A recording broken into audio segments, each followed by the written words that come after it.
Okay, so got that recorder going, and we should have a live screen here. Yep, there we go.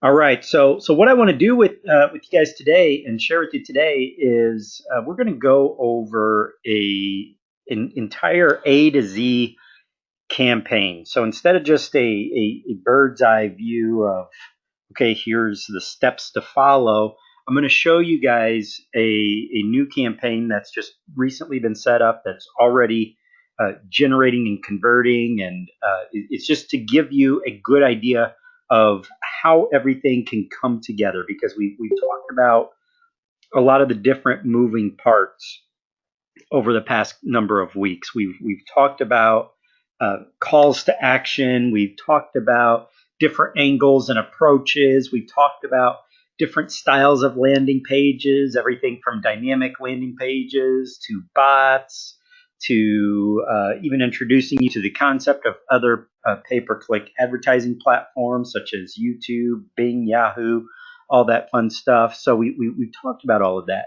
But now what I want to do is actually review an entire campaign and have you guys take a look and see how everything comes together. Now, this is just one approach of many. This is a particular direction that a loan officer decided to go in.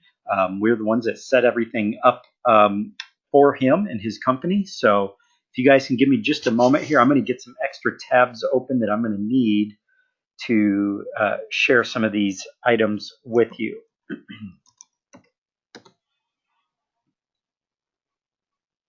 And then what I'm also going to do is open up a Word document where we can record these various steps.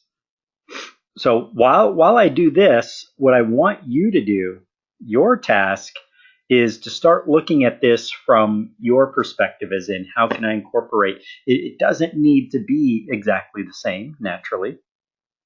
Again, this is just the direction that he decided to go in. So we're almost ready here, and here comes the Word document, and then we'll go live to the web. Okay, so with this Word doc, let me go ahead and bump up my font size so you guys can see everything nice and clearly. There we go. Okay, so first thing that we're going to do is we need to establish the foundation, or some people might call it the core.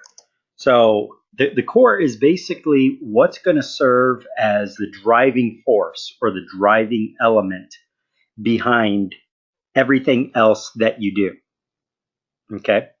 Yes, Tammy, absolutely. We sure will. So let me give you guys an example of a core or of a foundation. Okay, so let's switch on over. And this is going to be the foundation that we set up for this particular loan officer. Okay. So basically what we did was we decided, hey, you know what? Why should realtors have all the fun?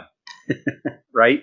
Because you get the big advantage that real estate agents have over loan officers is that their foundation, their core, is infinitely more interesting than ours as a loan officer, right? I mean, isn't it much more fun to look at the houses than it is to sit at the mortgage company and prove your income and feel like you're being dissected every which way? I think I shared a little while back, and this was a study that was done, well over a decade ago, but it's interesting. It's something that I've always circled back to, was when a foundation actually did a study to find out what the most stressful moments in life are for the average individual. And they had these sensors and heart rate monitors and all these things on these people.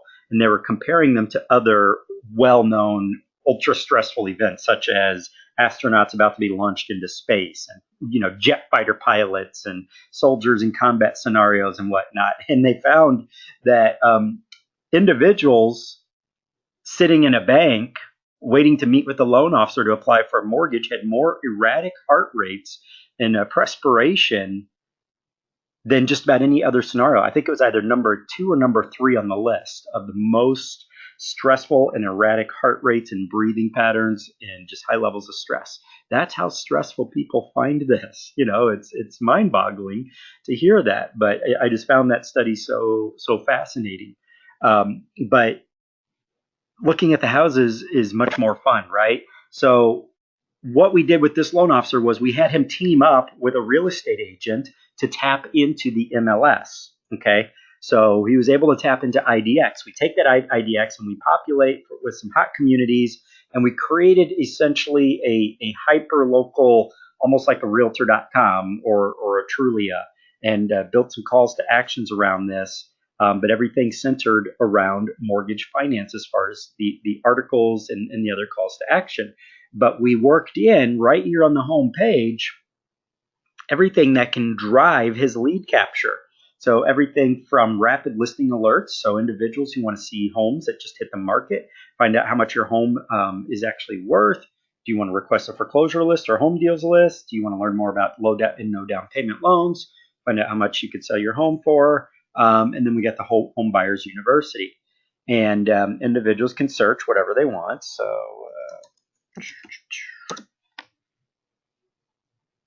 and it will tap right into the MLS. We got our advanced search. We got a map search built in. We got open houses, hot communities that we can also browse.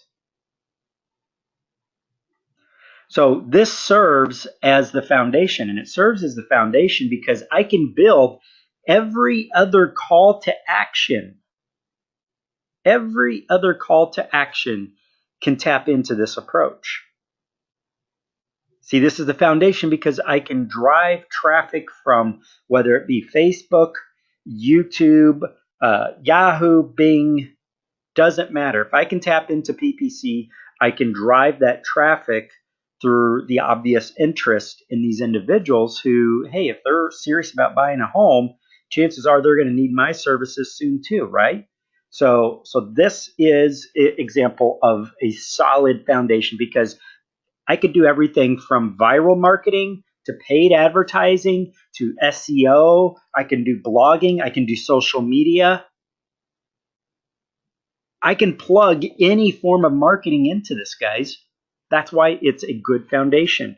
And that's really the litmus test of a good foundation is, can it serve as a 360-degree marketing strategy, or is it incomplete? Well, you have an entire industry built off of these types of websites. I mean, heck, look at between Realtor.com, Trulia, and Zillow. Those 3 sites by themselves are responsible for over 85% of all real estate traffic on the web. Over 85% of all traffic through 3 websites. Do you think it's profitable? Yes. Do you think it works? Oh, hell yes. Right? So the foundation, we need something that is stable. We need something that is flexible. Oops, typo there. We need something that circles back naturally to our service offerings, right? And what is more synergistic than buying a house, right? So we're taking and we're leveraging this, and from a hyperlocal standpoint and the SEO standpoints, I mean, this is just going to kill it because of the content requirements are already squared away, right? We got built-in blogging, financing information, help me sell my house, blah, blah, blah. So this also serves as a beautiful, beautiful lead capture mechanism to share with realtors. Okay, so that's yet another aspect is that we can leverage it naturally. We can leverage it for leads that we can share with our synergy partners, right? So do you guys see the power of establishing something similar? Now, again, you guys don't need to try to copy off of exactly what I'm showing you here. This is meant to give you and stimulate your own creativity and your own ideas going, hey, that's pretty cool. How can I build a full 360-degree pipeline and solution off of, similar concepts, essentially, right? Okay, so this is what we used as the driving force. However, remember I said it needs to be flexible, right? So let me get another tab open here. So naturally, what we do is we start plugging in other elements. So one of those elements is, surprise, social media, right? So we got a Facebook set up. Okay, so the Facebook fan page also drives the traffic to the search portal. In fact, you can even search. You've got property search and featured properties built into the tabs on the fan page, which is really easy to do. But the idea here is now the loan officer can take homes that are in hot markets, in hot areas, and then leverage those for simple boosted posts on Facebook. So let's take a look at this one.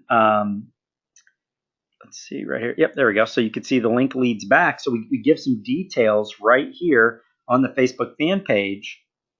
But then ultimately, if the individual wants more information, they got to click the link. So when they click the link, it leads them right back to the website, to the search portal. And I'll show you what happens then. So we tease them with not too many images. You don't want to give away the farm. You want to tease them with some images, but show them some really good stuff. But ultimately, we got what? 1, 2, 3, 4. So we got 5 images on here out of over 40 images that are available if they go to the website. So we start getting things like this. We start getting these viral reactions. So we got 23 individuals that reacted with either a thumbs up or the shocked wow face, and we got some sharing going on. And we got questions that started coming out of this right out of the gate, where individuals started sharing this with their friends that they know are hunting for a home. So now we're able to identify, they're raising their hand and identifying themselves as, yeah, I'm shopping for a house. And people would ask questions right here in the post itself, where now the loan officer can actually respond to those questions, right? So this one we got 11,000 views out of it, only spending $25. So 11,000 views. We actually got loan apps out of it just by sharing a property. So this one was shared just yesterday. Okay, so now we'll see how well this one performs. But again, you can see where we got some images in here. But ultimately, if they want to see the rest of the pictures, they got to go back to the website. Now, what do you think happens when they go back to the website? What do you think we're doing the moment they hit the website? Let's see. Somebody let me know in the chat box. Let's see who's been paying attention. What do you think the obvious step should be the moment somebody hits the website? Let's think about this from a pay-per-click standpoint, from an advertising standpoint. What would be the wise thing to do? Anybody?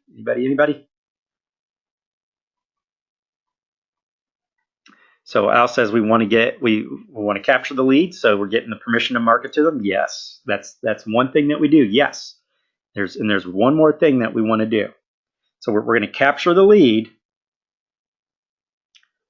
We're going to drop our tracking cookie, aren't we? We're going to drop our tracking cookie. The moment they hit that site, we're building our audience. Why is that tracking cookie so darn important? Because even if I don't capture a lead, I still have that tracking cookie that's active for the next 6 months. And that's just so incredibly important, because that becomes my target market as to who I'm going to drive my ads to going forward, especially as, guys, what we're doing here today, and however you decide to act on this type of information, or whatever funnel you decide to create, the funnel and the audience that you create between now and the next 2.5 months is what's going to get you through the season, the holiday season, when things start slowing down. Right?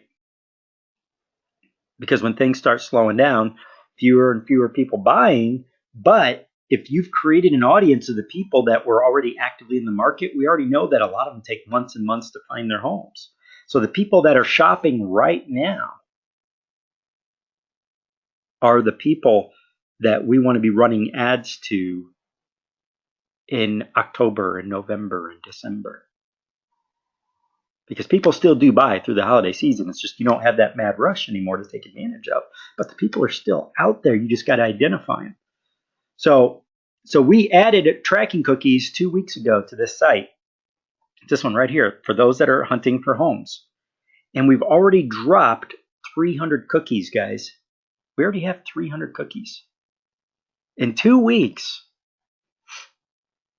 So that means within the next 2 weeks, we should be up to, if we keep this pace, we should be up to 600. And by the end of next month, we should be over 1,000.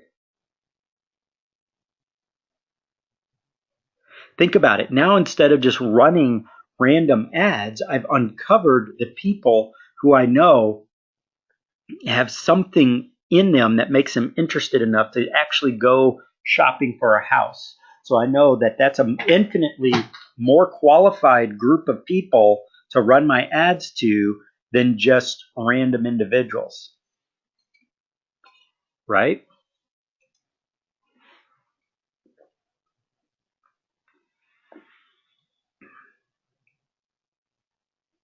So Tammy's asking, do you happen to remember the date of the webinar that where you reviewed cookies?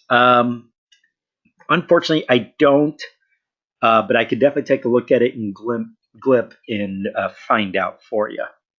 So off the top of my head, I don't remember exactly when I did that one, but I could definitely track it down. Absolutely. All right. So I'll be more than happy to share that with you guys. All right. Okay, that would be awesome, Tammy. Absolutely. Thank you. Okay, so what are you guys' thoughts on tracking cookies? Do you see the value there? Do you see the value in what we're doing? Because when you run an ad on Facebook, typically what are we doing? We're going through and we're trying to add filters and we're just doing our best to try to look for signals that tell us, hey, these people may be more likely to be interested than, in my services. Whereas with your tracking cookies, we're not guessing. I would rather have a group of 300 people here to run ads to than a group of 10,000 people that have taken no action. Because these people have taken action. They've clicked and gone to my website. Okay. All right. So Tom says, how do you pay for tracking cookies? So Tom, it doesn't cost you anything to drop these cookies per se. The only cost is when you go and generate clicks from the people. So basically, your audience doesn't cost you a penny. It doesn't cost you a penny to drop these tracking cookies, but rather, I would, when I'm ready to market to these people that are house hunting here, I'm going to set up an ad just like I would in a regular ad, and I would pay for it in the exact same manner as I would a regular ad. So at no point are you ever charged for the tracking cookies. You're only paying for performance when these people click on your ads, just like you would with a regular ad. That's the beauty of it. Okay. So that's the beauty of it. So we already have some apps in process from retargeting these individuals. See, you oftentimes will see trainers and Facebook guys telling you need to retarget, your tracking cookies, blah, blah, blah, blah, blah. But how many of them ever actually show you really good ways to retarget these types of people? Have you guys seen examples of great retargeting in the mortgage industry? Because I sure as hell have not. In fact, what I usually see is kind of nerve-wracking, scary retargeting, where they're almost stalking them, or they say, well, what I'm going to do is I'm just going to show them my picture, and they're just going to keep seeing my picture every single day, everywhere they go, and blah blah blah, so they recognize. Do you really, really think those people care about you and your picture, or do you think they're going to go, man, this dude's kind of creepy, he's everywhere, right? Isn't that more likely what the response you're going to get? There's a reason why Facebook started, putting strict limits on how you retarget people, is because it was creeping out and freaking out. A lot of the Facebook population was getting irritated and angry and upset. So the way we retarget on here is, if I know they're house hunting and I know that they house hunted in a particular city, then when I run ads to them again in the future, I'm going to run ads showing them other homes in a similar price point in that same city.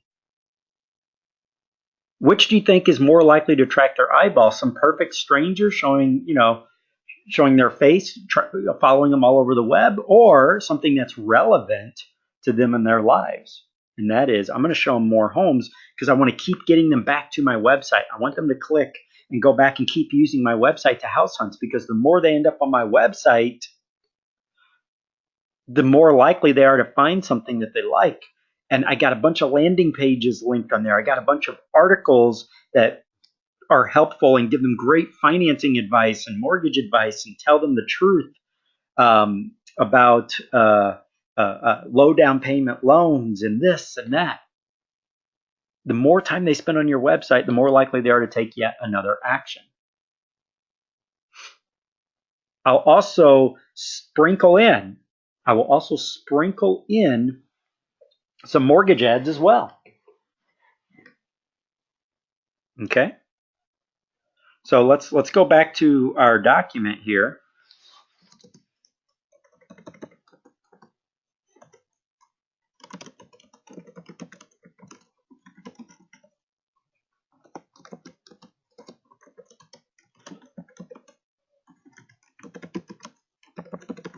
So I want to drop my tracking cookie. And then I want to try and capture a lead. Right? Barring that, I at least want to engage with content. Oops. Come on now. It's good. Good. Okay. So 3 primary activities or actions or goals, however you want to refer to them. But the number one is that tracking cookie needs to happen right away. Then I want to try and capture a lead. And then I'm going to try to engage with content. So let's look at how we did that. How did we do that? Let's go back to the site. So when somebody first goes to the website, we have something that's going to engage them right here. Okay, because that's, heck, if they saw an ad about house shopping, then we better give them the capability to shop for homes. But let's say that they start scrolling down and they're kind of intrigued by some of. Let's see what else is on the website. I got 6 calls to actions here, 6 landing pages. Now, however you decide to build your core, whether it be mortgage based or real estate based or hybrid or whatever the case may be, or if you just want to use our landing pages and the directions we've been going with a lot of the campaigns. Bottom line is I'm giving them and appealing to many different things that are bouncing around the heads of somebody that's shopping for a house. Because remember, we talked about, even our first week and a half together, we kept talking about what? Their fears, their concerns, their pain points, what keeps them up at night, what questions and concerns do they have? Okay, well, if I'm shopping for a house, I don't want to miss out on a good deal. So that's why we got the rapid listing alerts. A lot of these individuals have homes to sell. And a lot of times they're worried about it because maybe they're close to being upside down on it. Maybe they financed too much. Maybe they lost value. I don't know. But, oftentimes their ability to buy a nicer home, which a lot of people tend to be move-up buyers, is dependent on how much money they can get out of their existing home. They're tapping that equity, right?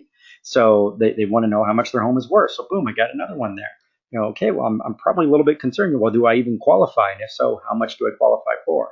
So that's what this is for. A lot of them are motivated by extra hot deals. They want the best deal possible. Now, I don't necessarily want them to buy a foreclosure home, right?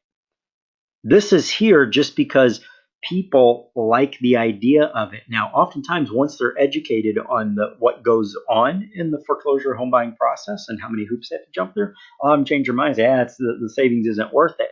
But I can still use it as bait to get them in the front door and get them a foreclosure list, because now at least I've captured a lead, because this leads into a landing page. It captures their name, their email, how much they want to spend on a house, blah, blah, blah. We even get their phone number. So I got a lead.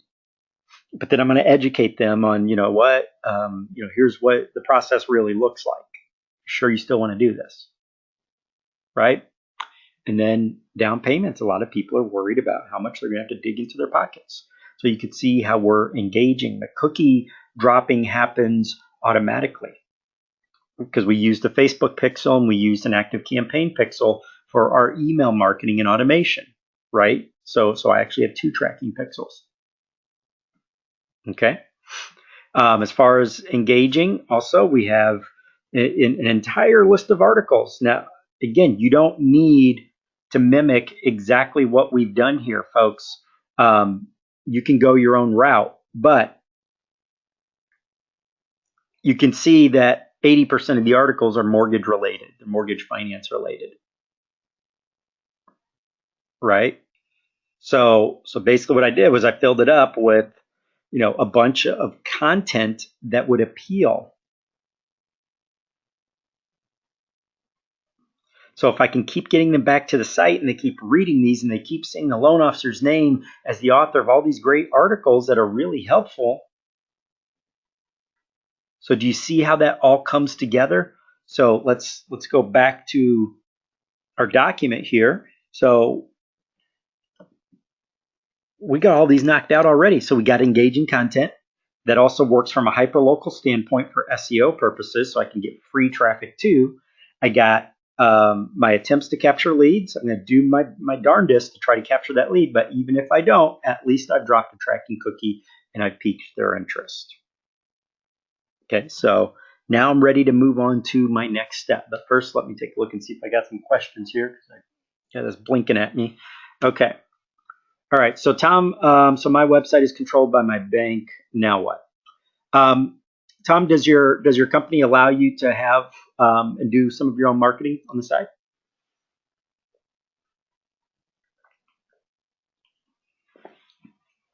Because really, what I recommend, and I run into that pretty often because we work with a lot of loan officers, and oftentimes when you have companies like that will basically say, well, you got to have your primary website with us. Oftentimes we'll set up either a blog or a secondary website. Essentially, a lot of loan officers that I work with will actually have 3 or 4 different websites, because this is definitely not that loan officer's primary website either. It's just a secondary website. Oftentimes too, what some loan officers will do is they will brand the website in the name of the realtor, because it's the realtor's MLS number being used to tap into the IDX anyways, right? So what they'll do is they'll just set themselves up as authors, as a contributing author. So their name will be on all the blog posts and the articles and all the informational content, but the website shows as if it's owned by the realtor. So unless your company also bans you from even writing an article or putting any content on the internet, which I have not run into that yet in all my years of business, then that would probably be your ideal approach if you're wanting to use an approach similar to this. Okay. If not, also keep in mind that a lot of what I just described can also be emulated on Facebook. Now, is it as ideal as having an entire website? No, but for those that either don't have the budget to set up a website like this, or the company's just too restrictive, or whatever the case may be, you can actually add house search capabilities to Facebook through an IDX as well. For example, if I click down here for property search, check it out.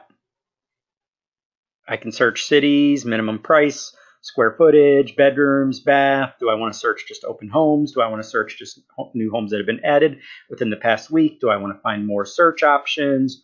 Whatever. So I can even do a map-based search right here. So I can actually, draw where I want, and it'll populate with homes if I choose to draw on the map. So yeah, there's a lot of different ways to get around if your company's basically trying to tie your hands, so to speak. Okay, so we could do everything on Facebook if need be. All right, makes sense. So I know it can be frustrating dealing with companies that are. I don't want to use the word paranoid, but I guess that's the most fitting. And some of them have good reason to be paranoid. I can completely understand and empathize with the reason why. Is when you have loan officers and mortgage companies were demonized after the last big crash. Everybody blamed it on mortgage companies and loan officers. So with the overreaction from the legislation standpoint, a lot of these companies really are paranoid. But there's still, by working hand in hand with a real estate agent or another professional. I got some of my guys actually team up with title companies and whatnot to create these types of assets. It doesn't just have to be real estate agents, because a lot of times, well, not a lot, but all title companies have MLS access as well, right? It just depends on which version of MLS you're using. I used Maris Midwest with my mortgage company, and all of our title companies had administrator level MLS access, which meant, we could see everything from the top all the way down. And that gave us a lot of flexibility to do some really, really cool things from a house search standpoint and from tracking realtors. Okay. All right. Okay, so let's keep going on our funnel. So what we've done here is we've dropped the tracking cookies, and you can see how we've begun building our audience, right? So you can see how we dropped the 300 tracking cookies in the last 2 weeks. Your audience, guys, I cannot emphasize this enough. Even if it sounds like a broken record, it is worth it, because this is something that needs to be drilled into your heads for the rest of your working life. You have one primary asset when it comes to your marketing. One, your audience. In other words, ask yourself this: when you have something important to say, a marketing message, a sales message, who's listening? That's it. If you were to distill all of what's been said about marketing for the past 100 years, just distill it to its essence, that is the meaning of marketing. It's when you have something important to say, who is listening? That is your asset. See, if I were to change companies tomorrow, move to a completely new state or new city, probably not a state because I wouldn't bring my database with me, but let's say I'm moving to a completely different company, and I was able to bring my entire database with me, I can continue and pick up where I left off with my business. But if I lost that database, I have to start from scratch again, because that was my asset. I have to rebuild that database. When I first got into training mortgage companies and loan officers from a marketing standpoint, I had built up a email list of almost 30,000 loan officers within my first year in the training business. And the company that I was using, my autoresponder company, someone had hacked it and got in there and did some major damage. Lost my entire email list. It had taken me somewhere around 16 months to build that list. But that was the most crushing thing that could have happened to me from a business standpoint.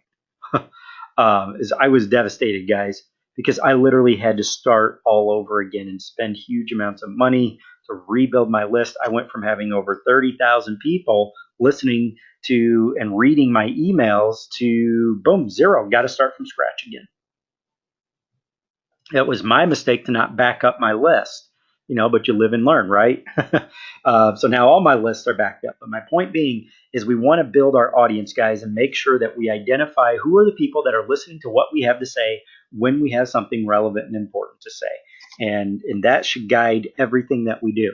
So that means dropping the tracking cookies. That means capturing the emails. That means your Facebook fan page and boosting those posts.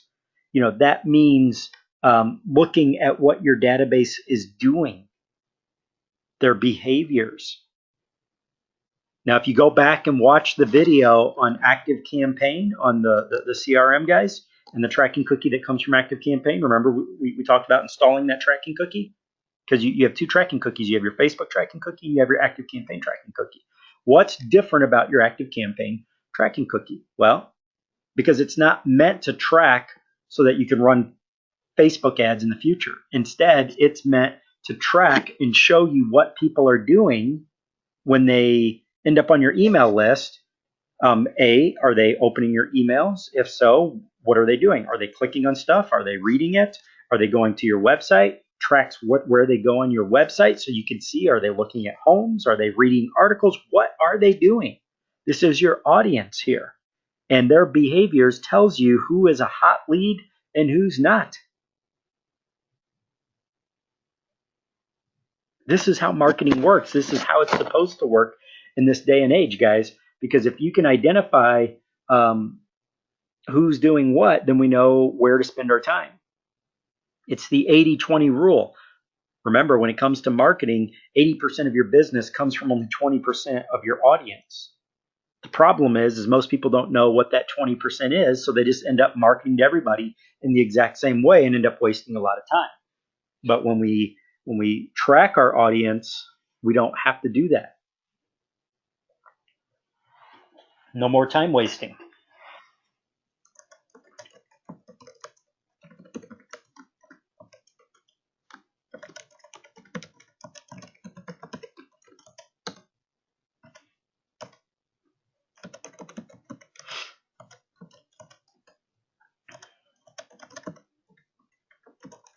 Okay, so here's what happens next.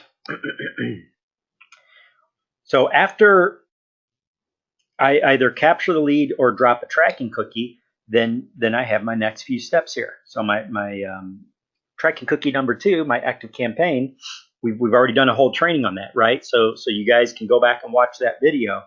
But basically what happens is on this website here, let's go back to, let me just open that back up again. There we go. Open up somewhere over here. There we go. All right.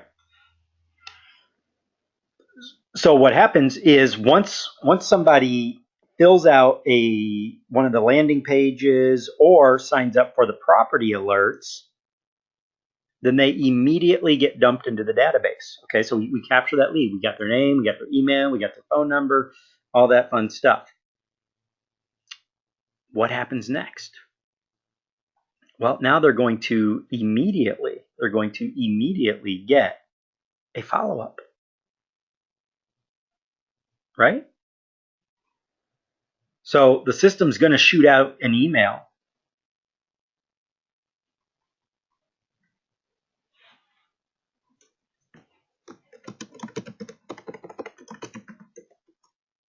Plus, it's going to send out a text message, which ActiveCampaign can do, right?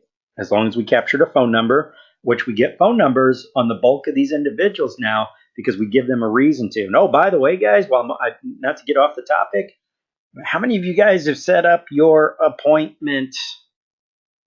How many of you guys have set up your appointment setting software from a couple weeks ago? I'm asking that now because I am at, just this past week, 46 appointments scheduled. 46 appointments, guys. These are people who went from filling out the landing page to instantly requesting a phone appointment. Now, just so you guys can see that I'm not full of crap here, I'm just going to go ahead and open the darn thing. Watch this. Let's see if I can get in here. I just want you guys to see this, what you're missing out on. Remember, it's free software, you know, unless you're going to start adding a bunch of other users and whatnot. But you really, really want to do this, guys. Check it out. Okay, look at just for today. Just for today. Now, this is just what's left. There's already been multiple appointments already ran today. So look at, there's a 3 o'clock to 3:20 mortgage strategy session, a 3:30 to 3:50, a 4:30 to 4:50, and a 6 o'clock to 6:20. Now, if we have 6 o'clock listed as the last time slot where you can schedule an appointment, okay? There were 3 prior to, because we start them off at 9 a.m. Okay, so we're already at, this is Eastern time zone. Okay, so yeah, we still got 1, 2, 3, 4 more for today. So that was a total of 7 for today. Now Friday we got a 10 to 10:20, we got a 10:30 to 10:50, 11:30 to 11:50, 12 o'clock to 12:20, and a 6 o'clock to 6:20, and we got more being scheduled as we go along. And then we already have here are some where people have scheduled longer term appointments for down the road.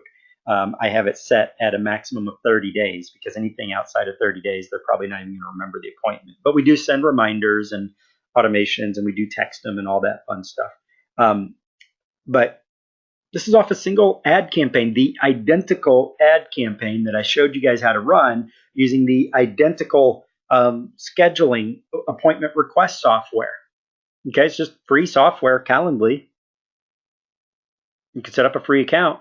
And all you're doing is just giving them a reason and telling them why it's important to schedule an appointment. And these people, these are your cherry pick leads. These are your low hanging fruit. These are the people who are probably going to do an app with you, right? Because they're serious. They've taken the time to give you their phone number and actually say, hey, I scrolled through the available time slots. This is the exact time I want you to call me. So when you call these people, it's not a shock and, oh, hey, who are you and why are you calling me? So I just want to, I don't want to beat a dead horse, but I just want to make sure that you guys do it because we're absolutely killing it right now with these, and I want you guys to be killing it too, okay? Because it's kick butt. Right? So again, didn't intend to get off topic there, but just while it was top of mind, because I care about you guys, I care about you getting results, and I hope you can feel that. That I want to see you guys just absolutely knock it out of the park. So make sure you go and set it up. Just head on over to Calendly, set up a free account. You don't even need to pay for it, and just go back and rewatch that video where I showed you guys how to set it up, and just emulate and set it up exactly the way I have it set up. And you will start getting appointments. And you'll find that these guys close and turn into applications at an insane ratio that'll just blow you out of the water. Okay? All right. Okay, so let's get back to our follow-up process. So follow-up is step 1, email. Boom. A couple minutes later, let's send out a text message. And then step 3 is, if this is optional, but I personally, I love it. And just the loan officers that are actually using this, the feedback I get from them is use voice drop. And bonus, if you're having trouble, some of you guys in some cities have no problems getting people to respond after they've given you their name and email. But if you're in, there are just some really weird areas sprinkled throughout the US where people just don't respond well. If that's you, if you're in one of those areas, do this and it will change everything. Use video email. BombBomb is a software out there that I can strongly recommend just because a lot of loan officers use it, but they're not the only game in town. I don't care which software you use, or even just make your own by YouTube and a webcam and a microphone. but just individualize your follow-up to where you mention their names. Because if you got an email from me that just said, oh, hey, join my next webinar, blah, blah, blah, blah, blah, versus an email from me that had an inserted video that said, hey, Mike, messaged you by name, mentioned you by name. This is Chad, blah, blah, blah, and just started talking to you. It means so much more. And it's the same with these people. They're tired of being treated like they're just another number. So yes, is it time consuming? Yes. But what's the whole point of a lead if you can't talk to the people? It is the whole point. So it's worth the time investment when this can get you a much, much higher response rate if you're in one of those areas where you're having trouble getting people to respond. I guarantee you it will boost significantly your response rate. All right. So that's what our follow-up looks like, is a combination of email, text messaging, and voice drops. Voice drops like SlideDial. I don't care what software you use. There's about 10 different companies out there that offer voice drop technology like SlideDial. But I use SlideDial's name just because so many loan officers that I've worked with, that's the one that they went with. So that's one that just kind of stuck in my head, but I don't care who you use. They all do pretty much the same thing. So we don't treat our follow-up process lightly. We're hitting them from 3, possibly 4 different angles here. And again, if that sounds like a lot of work, yes, it is, but most of it can be automated. This entire first step right here can be 100% automated through your ActiveCampaign. Boom. All right. You don't have to lift a finger. Same with video email, is you can either do it manually for the really hot leads and just so that you're personalizing it, or if you just want to use it, if you don't have enough time but you still want to use it because it can boost your response just because of the fact that it's video, then just shoot a more canned video, but one that still sounds personalized. What do I mean by that? Well, let's say you're targeting VA loans plus reverse plus general purchase. Okay, so instead of just shooting one video email and plugging that into ActiveCampaign and having it sent out to everybody, no, I would shoot one video specifically for VA, one for reverse, and one for general purchase, and then just plug them into the appropriate automations within ActiveCampaign. So the guys that filled out my VA landing page, they're going to get a thank you video from me talking specifically about VA. So it's going to sound more personalized. It's like, hey, this is Chad Weber here. Thank you so much for filling out my request form. I know there's so much misinformation out there about home loans for veterans, and everybody seems to know about the fact that you can purchase potentially with 0 down payment. However, what they fail to tell you is this. Boom, boom, boom. So now I start intriguing them with good information, and it sounds much more personalized. It's more custom to their situation. So that's how we semi-customize it and make it sound personalized, but still automate it so that it's not taking up your time if you just don't have the time to shoot personal videos. Okay? So whether you have enough time or not, you can still benefit from doing a video email follow-up. All right, so if that's the case, then you can quite literally automate this entire process. So it takes just as much effort to do it as not do it, except you're going to get, I'm telling you right now, anywhere from 300 to 400% better response if you actually do it. Okay. Yeah, Tom, as far as time frame, in the beginning, your time elapsed between follow-ups should only be about 24 to 48 hours in the very beginning, because you're kind of striking when the iron's hot. But then as more and more time passes, then you can have additional time in between those follow-ups. So in some cases, I may do just one a week, or one every 8 or 9 days, as it gets further out there. So if it's somebody that I'm 4 months down the road, 5 months down the road, then I'm not going to keep sending at a rapid pace by any means. But in that very first day and that very first week, 7 to 10 days, that is your hot zone of when you have an accelerated follow-up process. So my first couple of emails, I may have 3 emails out to them within the first 3 days. And some people will tell you that's too much, but I'm telling you from experience it's not. And here's the reason why, is only about a third of emails get opened anyways.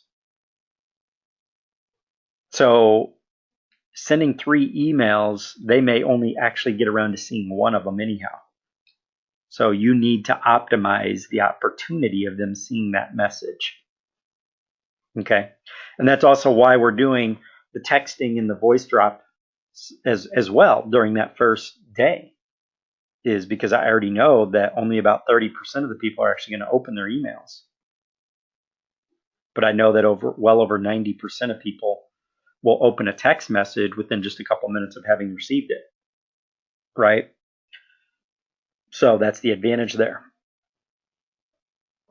Okay, we making sense so far? What you guys see the benefit of this approach so far? Okay, so Tammy shared that July 19th replay is where we covered ActiveCampaign. So yeah, when we covered ActiveCampaign, I did talk about the cookies as well. So July 19th or the following, because I know we kind of broke that up into 2 sessions a little bit. So if you don't find it on July 19th, then it would be the one after. Okay, thanks, Tammy. All right. So now retargeting. So let's go back and let's take a look. Let's take a look at Facebook, because we're going to talk about that retargeting process. Let me see if I still have. I think I do. Let's see if I can find it, guys. Give me just a moment.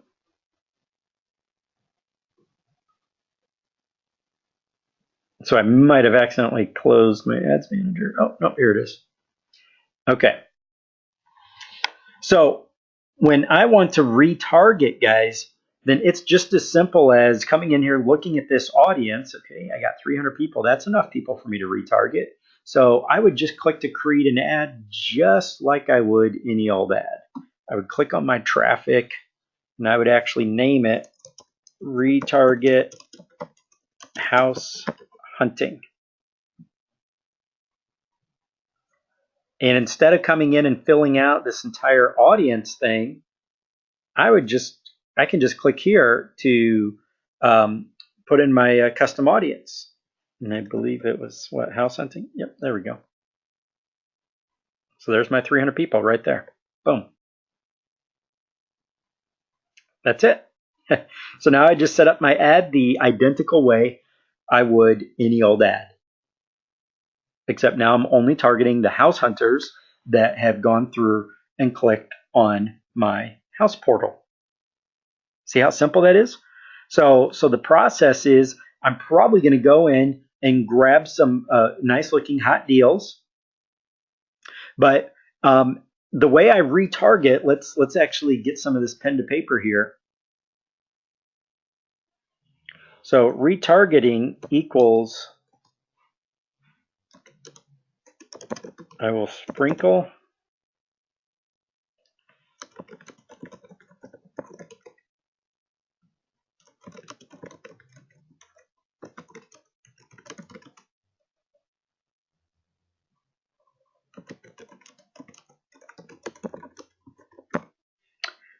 remember, we don't want to come across as creepy stalkers. That's frustrating, right? So what I'll do is I'll just kind of sprinkle my retargeting ads in. I don't want to annoy them. So when I run my retargeting ads, I might run it 2 to 3 days out of the week. I don't just run them nonstop, and then I'll shut it off, give it a break, and then I'll turn it on for a couple days the following week, and I'll stagger them on different days so that I'm trying to tap into and maximize the opportunity that they will see this, right? And I rotate my offers. So let's hear from you guys and your creativity. What do you think might appeal? What kinds of ads might appeal to somebody that's house shopping outside of just running some nice homes? So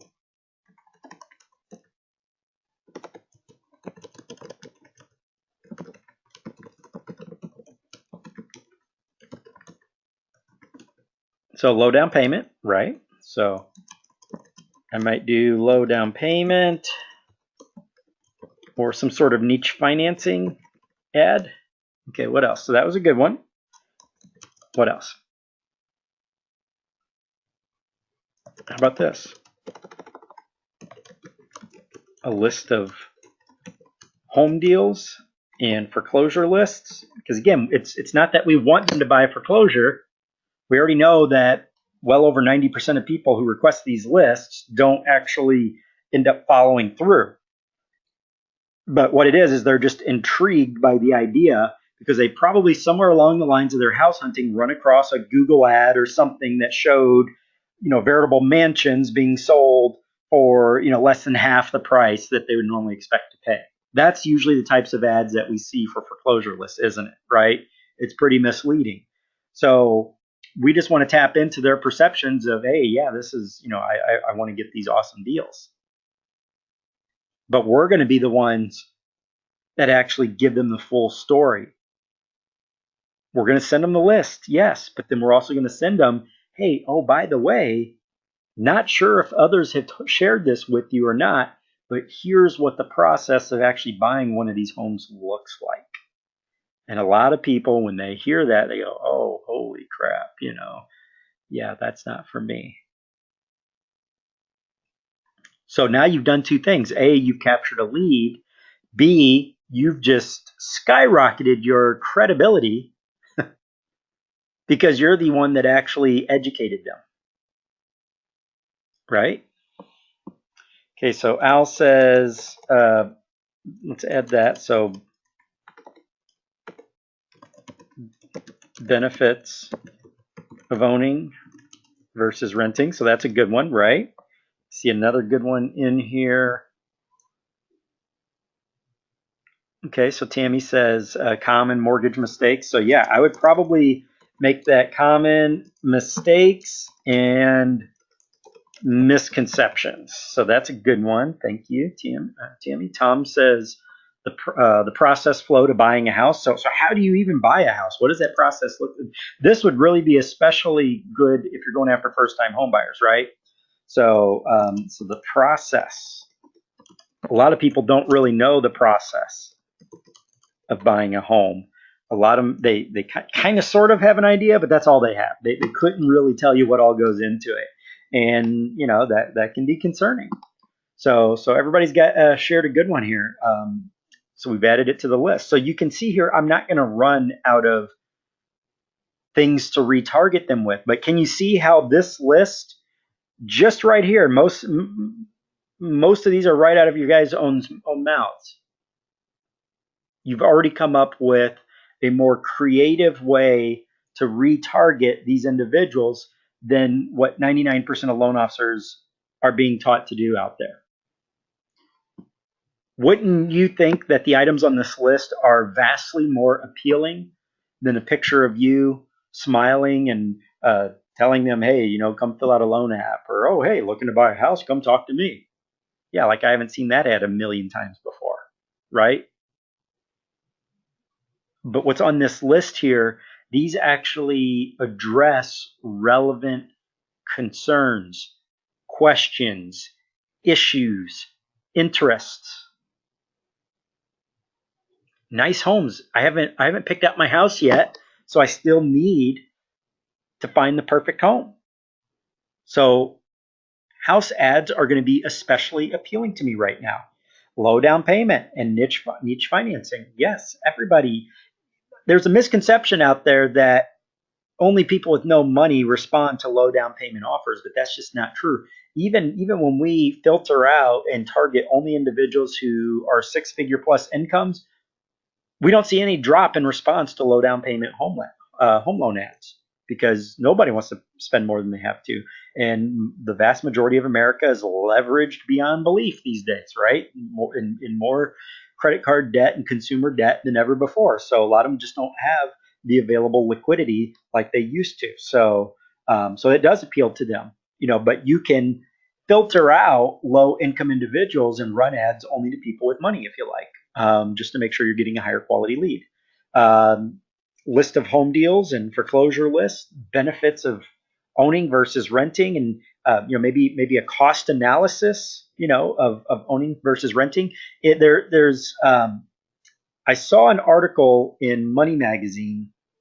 Now, I do believe it was either early 2017 or late 2016, but it gave a list of all the cities in America now where it's actually financially cheaper to buy a home than it is to rent. That the cost of rent has been rising in many, many U.S. cities far quicker than income, whereas the cost to own has not been rising anywhere near as quickly as the cost to rent in a lot of these cities. And it was an interesting article that actually gave a list of all of those cities. How intriguing and how powerful would that be to be able to link directly to that article and reference that article directly, so it's not just coming out of your mouth, but just say, hey, especially if it's one of those cities, if you originate in one of those cities, and just say, hey, oh, by the way, St. Louis happens to be one of the cities that within the past 18 months, it's actually more expensive to rent than it is to buy. It's actually cheaper for you. It's more cost effective for you to buy. And we're not just talking about analysis of earning equity over time versus not owning anything. We're not talking about equity. This is just actually from a month-to-month basis, it's actually cheaper for you to own when you factor in all the expenses of owning versus all the expenses of renting. How powerful would that be for a follow-up ad? Because it's not even coming just from your mouth. It's coming from a third-party trusted news resource. Okay. Five common mistakes or top common mistakes and misconceptions about buying a home. We got the process of buying a home. How does that process look like? How do you buy a home anyways? Do I really have to jump through all these hoops? So I think you guys have enough gold just right here. This would probably take care of several months worth of retargeting. And what we do in a campaign like this is we just kind of go down the list. So the first couple times I retarget them, I might show them some homes. But then I'm going to start to sprinkle in, some low down payment or niche financing type landing pages and ads. And then I'll sprinkle in some, get this free list of the top 25 or top 50 home deals in your marketplace or foreclosures or whatever. I just start sprinkling them in and rotating the ads, and then see which ones are pulling them in and getting the clicks and getting them to take the next step versus which ones are not. It's that simple. I mean, it really is. Okay. Beautiful, beautiful. So do you guys see the value of this approach now? Now, if I've created an asset, so this is why I said what you really want to have is you want to set yourself up with something as your asset, something as your core. And if I circle back to the website and to my Facebook business page, all those articles and blog posts, when I'm talking about these right here, retargeting, I can just tap into articles that I've already written. I don't have to create all new content every time I want to set up an ad. I can just link to a blog post because I already have a great article that talks about low down payments and blah, blah, blah. So I'm just going to link to that in my ad. Get them back to my website. Get them reading my article. While they're on that page, I got landing pages there. I've got calls to action. Maybe I got one of my bots. We talked about setting up bots on your website, right? So maybe I got a bot on that particular article page, asking them to take the next step. It's more of an advertorial. Pretty cool, huh? All right, so that's really what the process looks like, guys.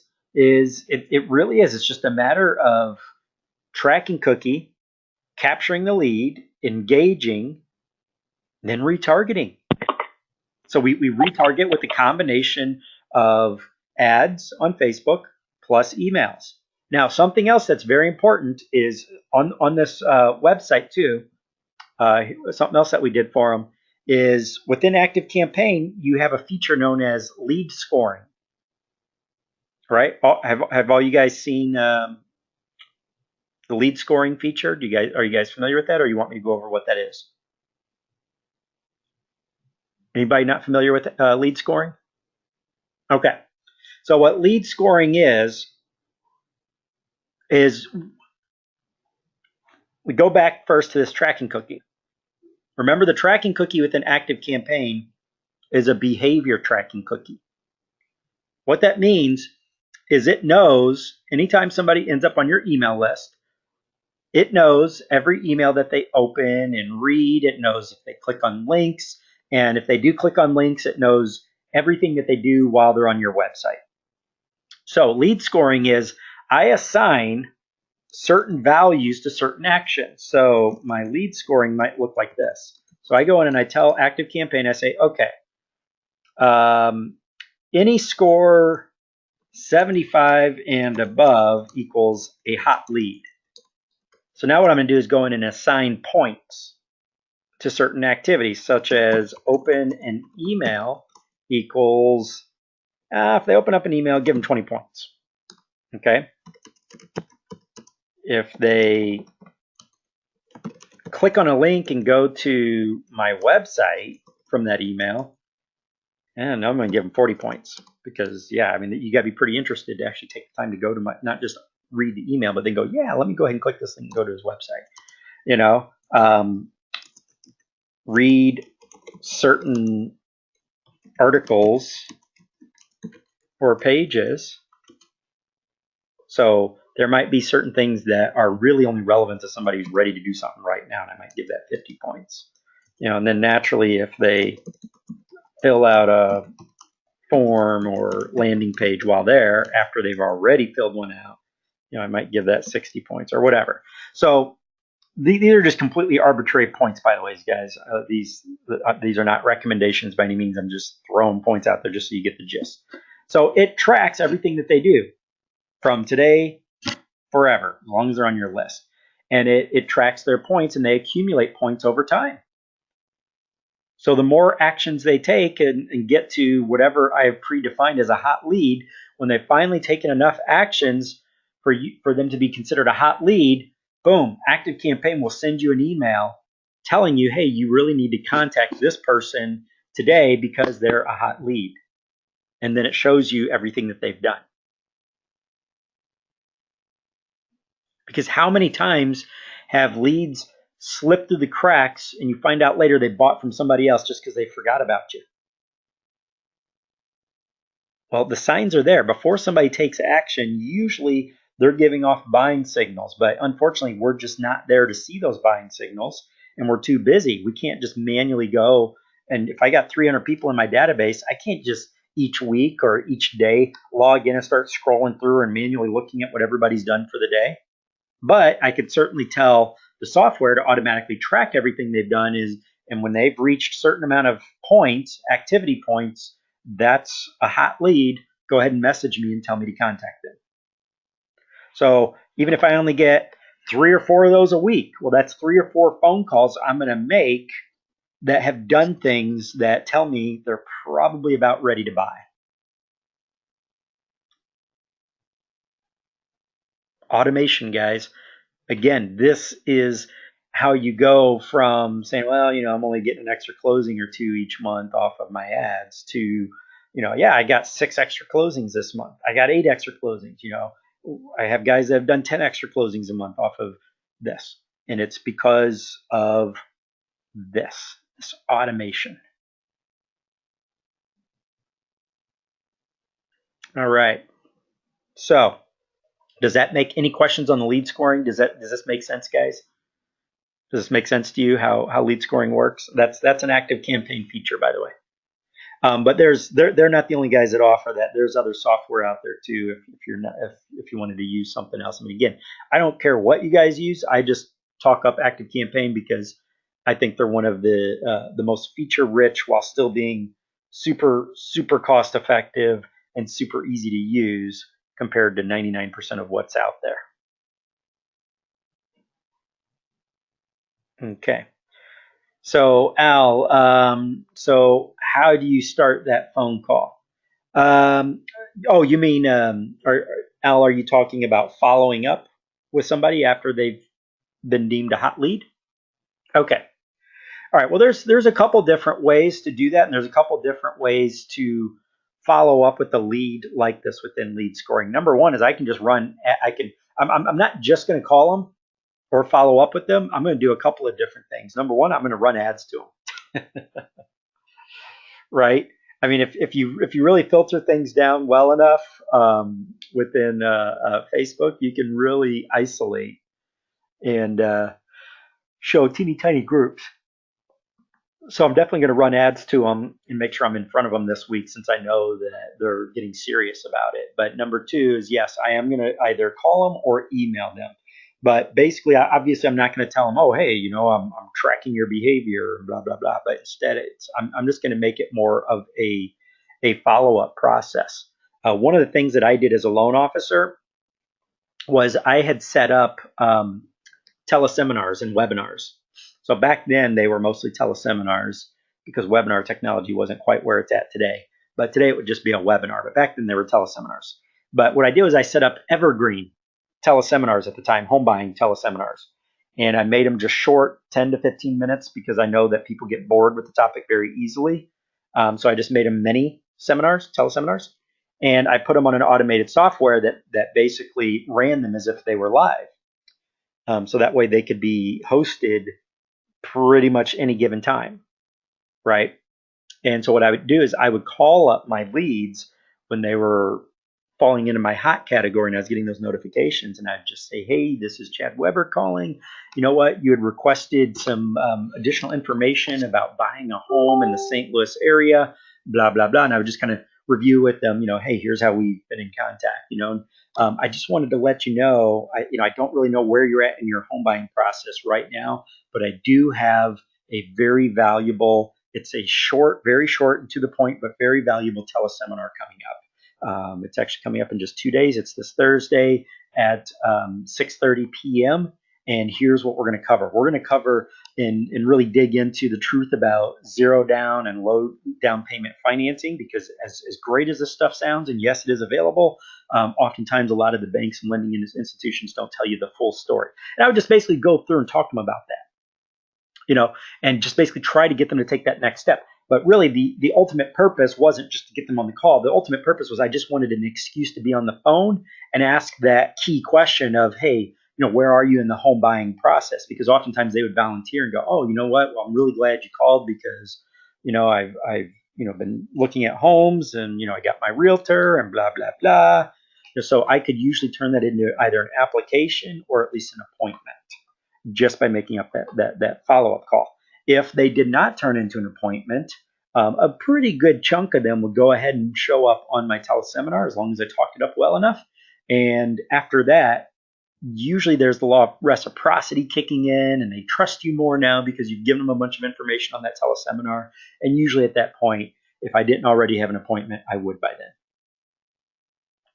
Another approach and angle that I used was I would also email them and also use either a voice dialing type software to leave them a message about, hey, if you're going to apply for a home loan soon, here's what you need to know to make sure you don't end up getting hammered with spam emails, junk mail, and a bunch of telemarketers bugging the heck out of you. And then I would teach them how to unsubscribe from trigger leads. And the people loved that, loved that, because you just gave them a huge piece of advice of one of the most annoying things ever. And that is, hey, I just applied for a home loan and suddenly I got 15 phone calls today from a bunch of banks and loan officers. That's obnoxious. So I've done two things there. I've tapped into, again, the law of reciprocity when I give them that information, number one. And number two, I've eliminated a lot of my competition, because when they take action and opt out of trigger leads, that's that many fewer people that are going to be calling them of my competitors, because it's not going to be sold as a trigger lead anymore. Right? So I would always give them that tip. Yeah, Tammy, I believe, yeah, I believe we did do that in one of the previous sessions. Let me show you guys. It's really easy. I believe it's either pre-screen opt-out or opt-out pre-screen. Let me double check. I know it's one of those URLs. Yeah, it's optoutprescreen.com. Here it is. This is all you got to do is send them over to this website or give them the automated phone number, which you can get off of this website as well. But you just send them over here, and this impacts all the credit bureaus here. And it will opt them out for 5 years. So I give this out in emails too. And I would get thank yous. People would actually take the time to email me back and go, oh my God, thank you so much. Last time I applied for a loan, they'll tell me the horror stories of the 20, 30, 40 phone calls they got and all the junk mail and then spam emails and blah, blah, blah. So you really, really get a lot of appreciation when you share this information. And it's so easy. I mean, it literally takes 2 minutes. And now they're opted out for 5 years. So when you finally pull their credit, you're not going to have to compete with a bunch of trigger leads calling them up and telling them, yo, I can get you X amount of dollars, closing costs and blah, blah, blah crap. So your conversion ratio goes up. Your stock in their eyes goes way up. It's pretty kick butt, isn't it? So yeah, it's optoutprescreen.com. So that's the process, guys. I mean, that's it. That's it. So I've walked you guys through the angle being used at this point for this particular loan officer is leveraging homes, but you can go any route you want. Dropping cookies, follow-up process, retargeting, topics to focus on for retargeting, easy way to get the people back on the phone. I'm going to be getting the August report from, I shared with you guys the mortgage company that has us running their entire campaign for them. So over 540 leads we captured for them in July, and of those, over 260 of them turned into credit pulls and apps. So that was over a 50% conversion rate. And I know that sounds almost unbelievable, but again, they're using literally line for line. When we tell them to do something, they do it, and have all of their loan officers, their entire teams, do exactly as we say, and they do it religiously, and then we continue tweaking. So it's not to say that everybody's going to have those exact results, but it goes to show just how powerful it is when it's implemented consistently. But my point being is I'm going to be getting their numbers for August here within the next 10 to 14 days as well. I'm really, really looking forward to that because we added the appointments for them as well on top of what we were already doing. So I cannot wait to see how many of those appointments turned into applications, and we're going to start seeing closings now too. So I can't wait to see that. And I'll be sharing that with you guys too. But I really want to see you guys implement these strategies and these concepts. So why don't you guys share with me what topics would you like to see covered coming up? Now, a couple of things that I'm going to share with you, what I already have on my to talk about list coming up is we are going to circle back to refi again soon. Okay, I know we talked about refi roughly a week ago. And I hope you guys are able to do something with that and implement, because hey, it's slow hanging fruit. But we're also going to circle back to the YouTube and Yahoo and Bing and actually go through some actual campaigns. So I introduced you guys to the platforms previously, but next I'm going to show you guys actually how to get those rolling. Okay, and show you some tricks of the trade, because you can get some really, really cheap traffic off of those platforms as well. But why don't you guys share with me some topics that you would like to see covered in the future coming up as we go along, because I take your guys' feedback and turn that into our sessions. So I want to customize and make sure I'm talking about and addressing topics that you guys would like to see covered. Okay, so any requests, now is the time to let me know in the chat box and make sure that we're getting to those very topics.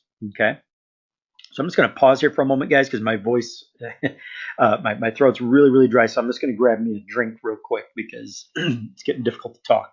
So I'll give you guys a moment. If you want to share any topics or things that you'd like to see covered in the future, go ahead and put that in the chat box now.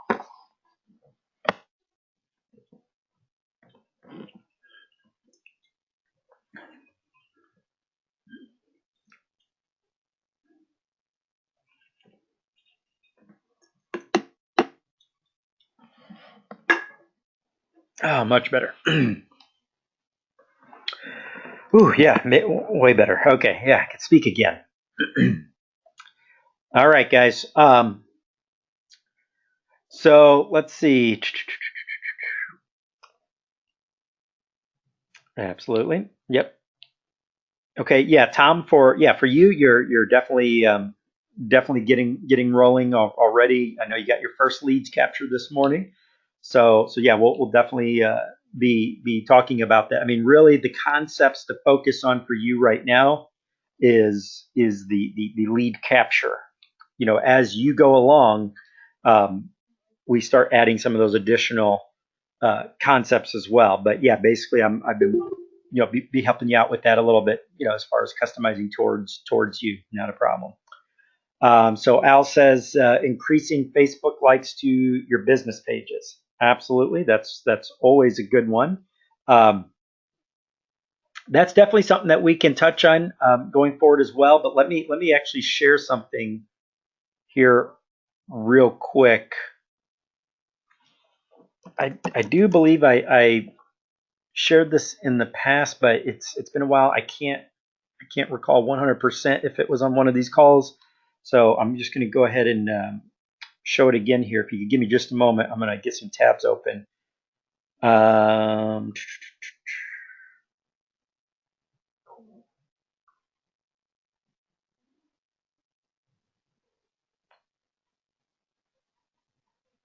Give me just a moment here. So I'm opening up a business page here.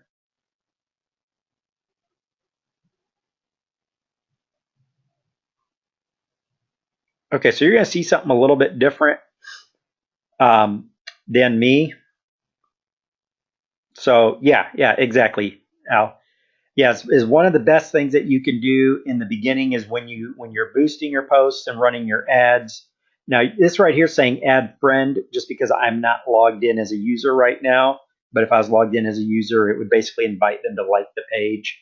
I mean, that right there is going to double, triple, quadruple your likes very, very rapidly right out of the gate. But as we go forward, we'll definitely um, be demonstrating some other things as far as boosting likes as well. That's definitely something that we can cover as we move forward. So that's a good one. Okay, and okay, get time. All right, and yeah, any other requests, guys, too? Just go ahead and pop those over to me in Glip, and I will post this replay. Most likely, I'll get it in by tomorrow morning. So again, as usual, I try to get it in, if possible, this evening. If not, I'll have it in by tomorrow morning at the latest. All right, and I'll post just these quick notes here. I'll clean them up a little bit and get these posted for you as well. And hope you guys found this beneficial. Right? So it gives you a really, really good idea of the exact steps. Basically what our goals are every step of the way and what we need to be focusing on. Okay, hopefully it gets some creative juices going too, and some unique backdoor approaches. I mean, this approach right here has worked incredibly well in a lot of different markets because we're leveraging something that a lot of individuals, loan officers in general, just don't have. So, and it really gives you a opportunity to be the gatekeeper to lead capture too when it comes to wanting to capture leads before realtors get them. I mean, boy, talk about a heck of a way to do that. So you're capturing all these house hunters before the realtors even get to them. So you are definitely the gatekeeper at that point. Okay, guys. So again, thanks for joining us today. I look forward to chatting with you again soon.